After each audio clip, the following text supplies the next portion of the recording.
I speaking into the mic? Yeah. Let's see, where to begin? One of the most cliche questions that an artist gets is, where do you get your ideas from? And yeah, it's cliche, but I think it's worth pretending like we're answering that question for the first time, because it is really, it's one of the most important questions that an artist can be asked, even though it is cliche. What they're really asking is, why do you look at something and want to create when I look at the same thing and just want to observe or analyze or something like that? For me, inspiration goes kind of beyond what I paint. Painting might be a byproduct of inspiration. They might feed each other, actually. Sometimes I'm painting a subject or whatever and I go on a tangent trying to learn about that thing. And sometimes I'm inspired by things that I learn about that become paintings. Inspiration is, for me, not just about creating things. It's about being alive. It's about overcoming the mundane, looking at things that you see every day with new eyes, maybe. I mean, I'm 47. At this age, you tend to start getting this feeling of maybe you've seen it all or something. I personally am reaching this point where I know what I like and what I don't like, and that actually feels really good. It feels really good that you just know what you give a crap about and what you don't give a crap about. And that's great, but it can also get you stuck in your ways. I mean, that's something you typically just associate with somebody who is my age or older, something you associate with your dad, you know? And it's to be expected. I mean, it's perfectly reasonable. You have experienced a lot of the same things many, many times, but there is always something new in the world. The world is so full of stuff. There's no way that I'll ever reach the end of it. We're surrounded by these amazing things. Not only the technology that we came up with, but the technology of nature. A lot of artists are inspired by nature. It's cool. The woodpecker, the subject of this piece, is an example of something that does something amazing in the world. And we don't even think about it. We just hear that tap, tap, tapping noise. But could you imagine smashing your face into a tree over and over again? It would hurt. It would hurt almost any kind of animal a lot. When a woodpecker smashes into a tree with its face, it's about 1,000 times the force of gravity. And they can do this over and over and over and over again without any injury at all, you know? And it's because of millions and millions of years of adaptation have helped them to solve this problem. They have layers of defense to help them. I looked it up, I started learning some facts about it. So I'll tell you the layers of defense that a woodpecker has, okay? First of all, they have a sharp beak. Of course, they have something sharp that they can use, but it's designed to absorb shock. The upper and lower parts are asymmetrical. That helps to distribute the force of the peck. It travels around the brain instead of directly into the brain, just because of the asymmetry of their beak. And then the second thing is that they have a bone that wraps around their whole skull, and it kind of acts like a seatbelt for their brain when they're pecking. It absorbs more shock. Whatever gets through their beak gets absorbed by this bone. I'm pretty sure that their tongue also wraps all the way around their head because they have to have a really long tongue. They eat insects out of the tree. That's why they're doing that all day. It's how they find their food. And their tongue has to be really long so they can get in there, right? Got like a super, super long tongue.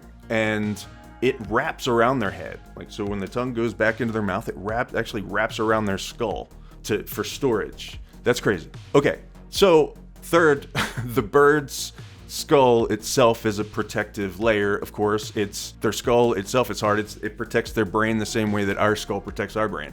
And so our brains are encased in liquid, right? So a concussion is basically when your head stops fast enough to make your brain smack up against the inside of your skull because their brain is just floating in there in liquid. The woodpecker has this spongy stuff. Instead of the liquid in our brain, they have this spongy stuff that reduces the movement of their brain. The way that the woodpecker protects itself has led to the development of helmets, the way that helmets work. So layers of protection, As an artist, pretty much if you're trying to do anything hard, I think, you have to have resilience. You have to have layers of protection.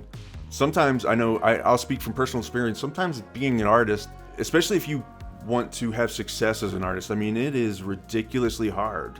And that's not to discourage anybody who wants to do it. at all, because another cliche is that it's about the journey, but that's true.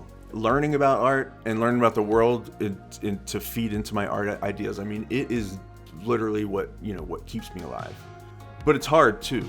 I mean, there's a lot of failure, there's a lot of frustration, especially if you want to pay your bills with art. We build tolerances. We have layers of protection against these things that are trying to damage us.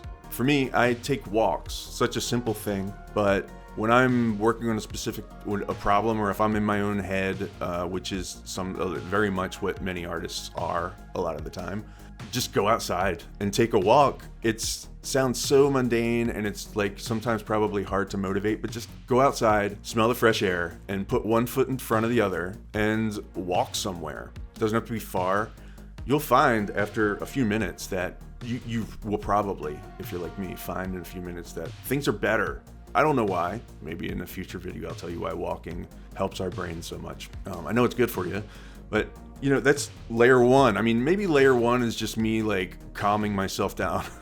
Layer two might be walking. Layer three might be meditation, which I do, and that can help you to not ruminate about things, which I know is one of my big problems. So find these layers of protection. They can be nothing to do with art, or they can be just an art thing that you do that you don't care about making money from. It can be playing tennis or something, if that's what you're into. Just something to get yourself out of your own head. I think that is what keeps us from giving up, from falling off to that tree onto the ground after we have to smash our faces into the tree over and over and over again. That's sometimes what it feels like, but we have to find some things to protect ourselves. Art itself is a big deal. It can offer inspiration to people that look at your stuff. They might look at it and wonder, where does this person get their ideas from? Maybe it inspires people to wonder about that. Maybe they just look at it and they say, hey, that's pretty, and it makes them feel a little bit better. So, I mean, art has value, inspiration has value. It's got real value. Sometimes we wonder, what problem does it solve? It solves the ultimate problem. How do we get along with the mundaneness of life, the thousands and thousands of days? I mean, it's not enough, right? No matter how many days it is, but the days that we live where things seem routine and mundane, it breaks us out of that. I mean, what's more valuable than that? Anyway, I've spoken enough about this subject and about many subjects. We went on a journey. I hope that you enjoyed this piece, and I sell prints of most of my paintings on my website. And I also have recently come out with the first book of my graphic novel called Sam the Junk. It's about a woman who is kind of a hot mess, and she gets kicked out of her band and almost dies, and then things get really weird. It's a sci-fi book with horror elements with feelings. So go check that out on my website as well. You can see lots of links below. I might post some of my own notes from the Woodpecker if that's your kind of thing, if that's interesting to you, and some other links, including where you can get my stuff. So yeah, I think I'm supposed to say like and subscribe. Hit that bell. Do people still say that? Okay, thank you. More to come.